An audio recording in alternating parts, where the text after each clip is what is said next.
Come in. Sit down. Sit up straight, please. Look at me. Sit up straight. Thank you. Take a breath. You know why you're here. Hey.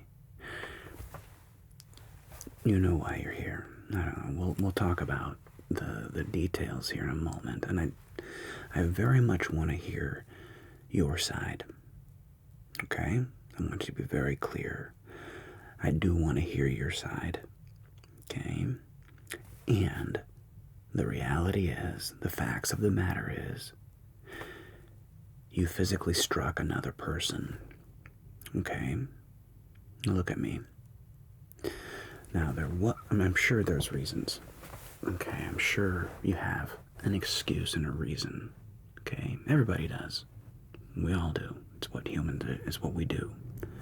And it's not okay to escalate and cross that line into actual physical violence. Okay? Now, luckily for you, they're going to be okay. And I say very, very luckily, because one thing that I think, well, I mean, since as long as TV has been around, so 50, 60 years or whatever, but you see people get hit on TV, and you see people get in fights on TV, and, you know, they take a hit to the face and everything's okay. The reality is, with a lot of people, they get hit, they can be knocked unconscious, and then suddenly their head bounces on the concrete. And people have actually died completely by accident from these kinds of altercations. And it's shockingly easy. So yes, you're very lucky that they're okay. They're going to be okay. But this could have gone very, very differently. All right? And I do want to hear why you did it. But I've noticed a trend recently, and this seems to be happening especially in the last 5 years or so. Maybe you've noticed it as well, where there is a weird glorification of violence, and it comes from this, like, but it appears that there's this, you're allowed to somehow do violence consequence free. And I'm noticing this. It feels like more and more people are resorting to violence when, and it's not that this is new. When I was people have always got in fights, okay? When I was a kid in high school, I mean, I watched people get in fights. Fights happen. Fights, I mean, and it's never been okay.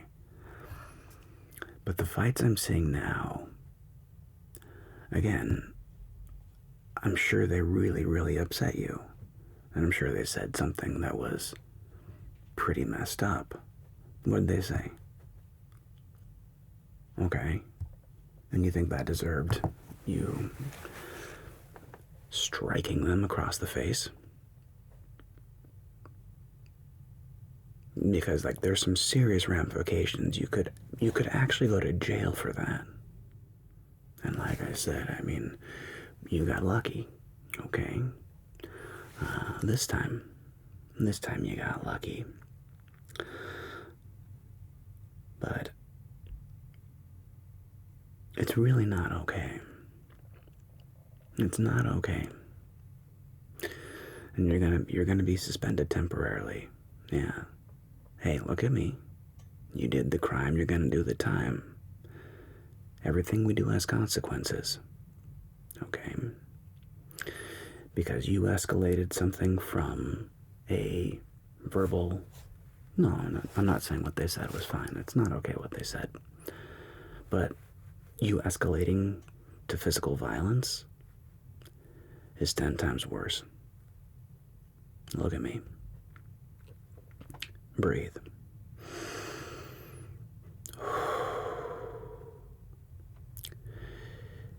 Breathe. You're gonna be okay. This is a learning moment. This is not the end of the world. This is not the end of the road. There are going to be consequences. But by no means is this the end of the road. Look at me. This is a blunder. Alright? You messed up. And there's a great Japanese proverb. It goes, Nanan kerobi aoki. I hope I'm not butchering that too horribly. Nanan kerobi aoki. 7 times you fall, 8 times you rise. Because life is going to be, this is just one of many setbacks you're going to face in life. And it's not, your character is not going to be defined by how life is when everything's going great. When everything's just, everything's going fine. That's not what defines you. It's not a character defining moment. What defines us is when we're challenged, when we're having a breakdown, when we're upset, when we're mad, frustrated. And how do we behave in those circumstances? When you did get the short end of the stick, Maybe something was unjust and it wasn't fair, right? And how do you handle that? And I just noticed, maybe it's always been this way, but it seems more prominent now, where people are othering, and if you're not on my team, you're the enemy. And that's it. The problem is, it's just that is human nature. Did you know, like the number one fear that people have is public speaking for many, many people. You know why public speaking is so terrifying? It's because people, you and me, everybody, are horrified of being cast out of our group. Because if you were cast out of the group, it most likely meant you were going to die, is the reality. In your and my not too distant ancestral past, you go back even a few hundred years, but let's say a few thousand years, people lived in small little groups, right? You had your little tribe, your little village, and you worked together. And life was just really, really hard for everybody all the time. That was his life, being a farmer, a hunter-gatherer, whatever the case was. But you relied on your team, your family, your village. You relied on each other. And if you got ostracized, if you were for some reason shunned or kicked out of your community, and you were on the road alone, being on the road by yourself was incredibly dangerous. You were most likely going to be murdered, enslaved. It was pretty bleak. So we have this innate, built-in terror of being cast out. And unfortunately, even though thousands of years have gone by, you and I still have that built-in fear, that built-in need to be in the group, right? But what that also means is that humans, our favorite thing to do, one of our favorite things to do, is other people. You see, I love watching shows where people get randomly divided into teams, the red team and the green team, the blue team and the yellow team, and immediately people on that team are like, okay, well they're the others, right? And of course it's a game show, so but people take it weirdly. They can get weirdly competitive very quickly, because we want to be on a team, and we're on our team, and they're the bad team. I mean, look at sports. We've all heard these horror stories of fans getting in fights. Like the Dodgers have kind of famously, the Dodgers fans have gotten in fights with opposing team fans. The Philadelphia Eagles, I understand, have a pretty ridiculous fan base. The Raiders are kind of famous for having like a crazed fan base. But think about what's happening, right? This is a game. The lowest stakes you can think of. I mean, this is literally a game involving a ball, right? And yet, people are willing to get in huge fights over something that inconsequential. My point is, it's in our DNA, and we have to resist it. You have to resist it, because we all do it.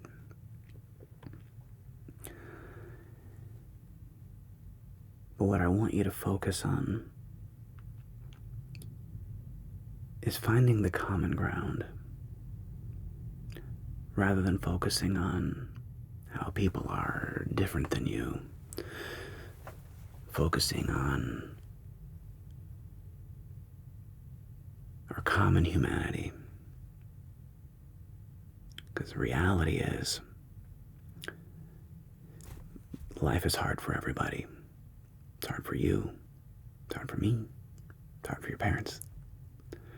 It's also beautiful and wonderful.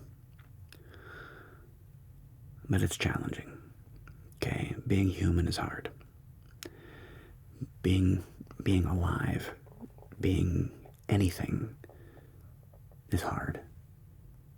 I was thinking, except for maybe a sea otter, but they seem to have a pretty chill life. I can imagine be pretty cool to be a sea otter, floating around in your belly, cracking little stones on your belly. It looks pretty cool. But even they, I'm sure, have problems. Sorry. The point is, do you really know why you quote unquote hate the person you hit? Like, why do you know them? Like, why do you hate them? Have you ever had a real conversation with them, or has it always just been, name calling and words thrown back and forth? Right? Yeah, you've never had an actual conversation with them. You don't know their story. You don't know what they care about. Do you know their family situation? Do you know what's going on with their mom and dad? And the answer, of course, is no, right? How would you? Right?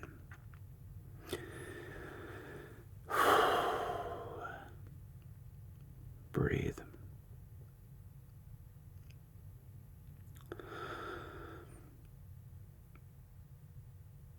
Yeah, we have to fight what are fundamentally our instincts.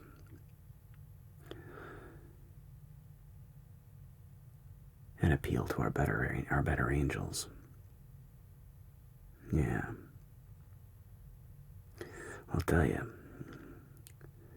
that's the problem with any kind of meanness or negative behavior that we do.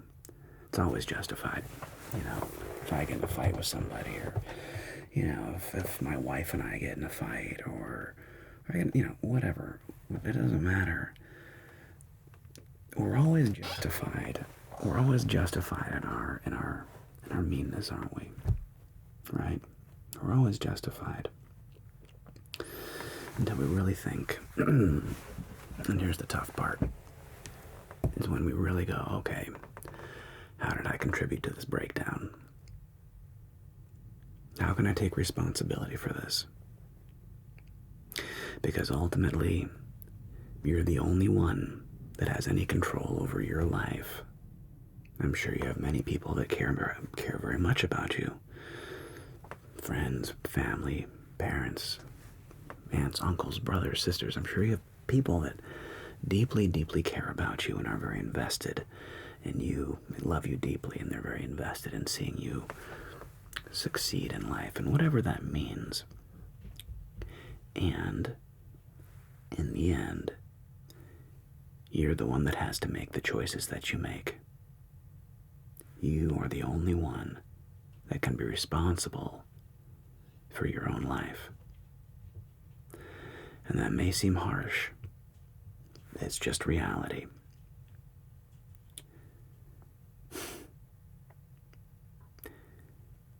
You have to make these decisions. And you're going to bear the consequences, the pros and the cons of every decision that you make. Everything's trade-offs and compromises. But they're yours. And I want you to realize that the sooner you take responsibility and don't blame others, and you just accept ownership that ultimately you, in some way, shape, or form, are responsible for the outcomes in your life. And it's not that, hang on, I'm not saying that other things don't happen to you. They do. There are things that are random that are going to happen to you, and they're not going to be good. And you have two ways of looking at it. You can always choose to be the victim. Okay, that's always on the table. And I'm sure you know people that have fallen down that very dark tunnel. Nothing's ever their fault. Everything happens to them. You know, poor them. They're the victim. Poor me. And I'm just here to tell you, it's a dead-end road. Because you can always justify it. But I guarantee you, the people you admire, the people who you look up to, take responsibility for their lives. They're not out there blaming others. They say, hey, how was I responsible for this outcome happening? What could I have done differently that would have led to a better outcome? And then you just move on from there. You take your licks and you move on. And I guarantee you, the fight you got in was not inevitable. It did not have to happen the way it did. It did happen the way it did. And you have to take responsibility for that. Do you take responsibility for it? Hey, no. I know what they did. Do you accept responsibility for what you did? Period. Breathe. I know it's frustrating. Breathe. What do you mean it's not fair? What's not fair? Who said life is fair? Life isn't fair. Life is horribly, horribly unfair. And you probably don't even realize your own blessings, do you? I mean, you were born in the United States, okay? So, you're born, you've never had to go to a war? Did either your parents have to go to a war? Probably not, right? Well, do you have food? Are you hungry? No. Do you have a home? Yeah. Air conditioning, heating? Yeah. Clean water? You have clean water at your house? You do. Do you have a computer? Yeah. TVs and phones. You probably have your own room, don't you? You probably have your own bedroom. You don't have to share a room, do you? No. The thing is, there's a million things that you take for granted every day. I do too. Okay? And what's important is that you stop and acknowledge them sometimes. It's called an attitude of gratitude. and you got a list. What are you grateful for? So what you're going to do, you're going to be suspended next week, okay? And every day, I want you to get a journal. It's a notebook like this, okay? And in the morning, you're going to write down 10 things you're grateful for, okay? It could be anything. But I want you to write down 10 things you're grateful for. And when you come back, you're going to show it to me.